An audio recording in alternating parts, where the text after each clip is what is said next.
Hello, my name is Corey Wolf, and thank you for requesting your free storytime video of my award-winning book, The Journey of an Acorn. It has already received 4 independent publishing awards, and it has been named by the Independent Book Publishing Professionals Group as one of the best indie books of 2020. So that's very exciting. Please subscribe. I actually have 2 more books coming out this spring, and I'm looking forward to putting out more videos to share with you.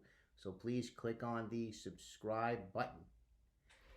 And now for the book, Journey of an Acorn.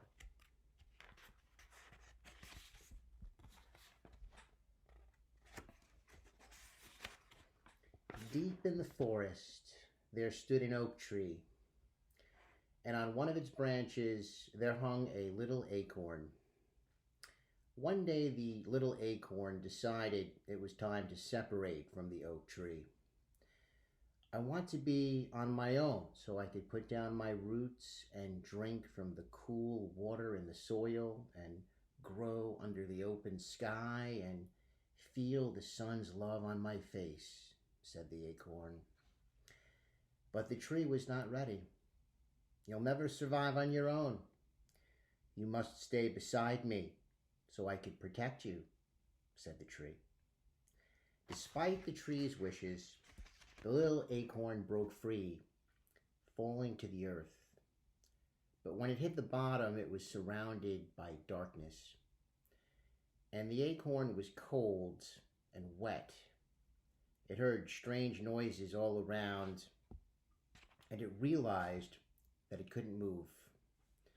For the first time, the acorn was afraid. Eventually, a squirrel came by and began frantically digging a hole. Suddenly, it heard a voice say, "Please help me." It was the little acorn laying there, helpless. "You look sad. Do you need some help?" said the squirrel. "Please pick me up and take me to a place where I could put down my roots and drink from the cool water in the soil and grow under the open sky and feel the sun's love on my face. Then I can become a big oak tree."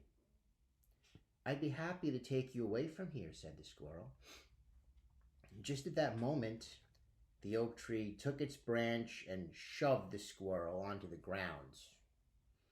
"I know what's best for my little acorn, now shoot." After that, all of the forest animals avoided the little acorn, for they knew the oak tree would send them away. So the little acorn waited for a long time in the cold, wet, and dark forest, unable to move, hoping for the wind to come and blow it to a distant place. But the wind was never strong enough. Finally, the little acorn, who realized no one could save it, cracked, putting down its roots beside the big oak tree. "That's good," said the tree. "Now I can protect you. Do you know how lucky you are? If I didn't love you, you'd have no one to take care of you." But the tree didn't take care of the acorn at all. Instead, it took up most of the sunlight, and it drank up most of the water.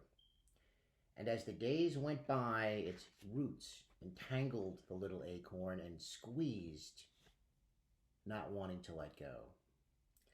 And the little acorn barely grew. It spent its days watching the birds and squirrels pick up other acorns, take them to different places in the forest, and bury them. And it looked sadly at them from a distance as they began to grow taller and stronger.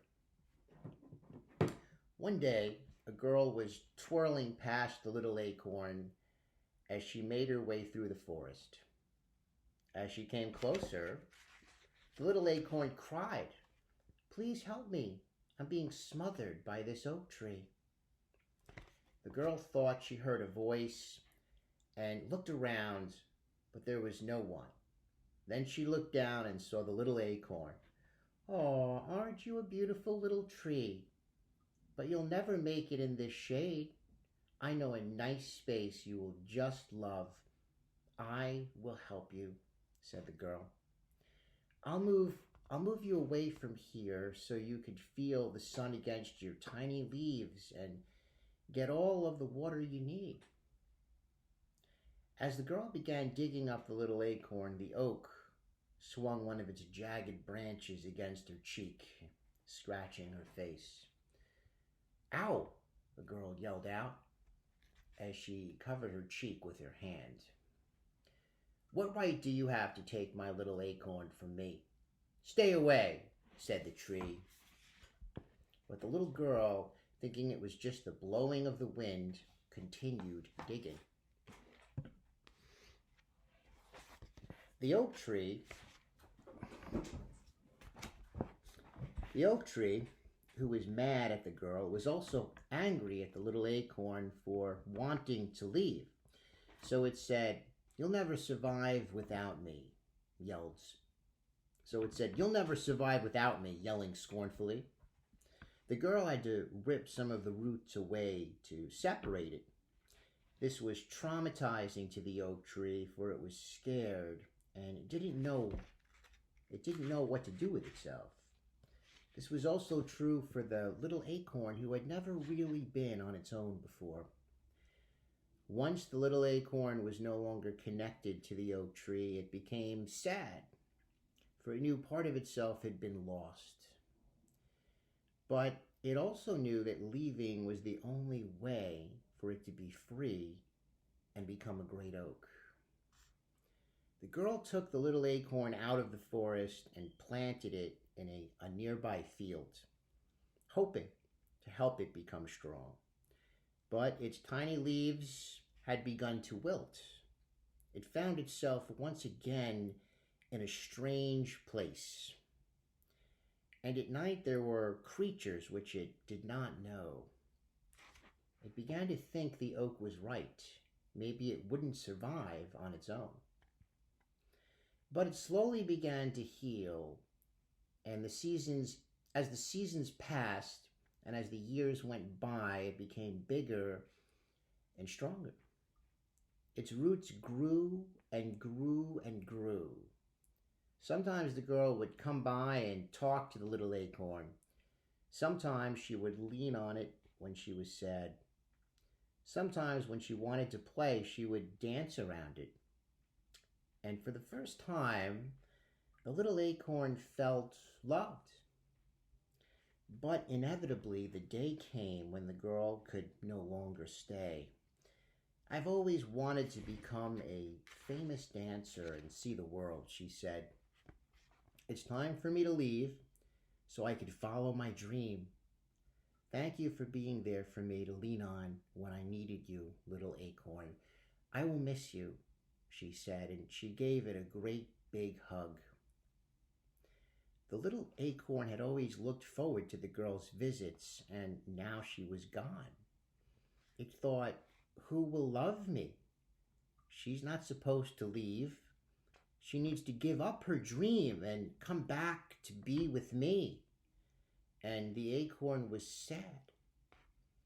As time passed, it became thicker and had hardened, and as the days grew colder, it held onto its colorful leaves as tightly as it could, for it was afraid of losing more of itself to the world.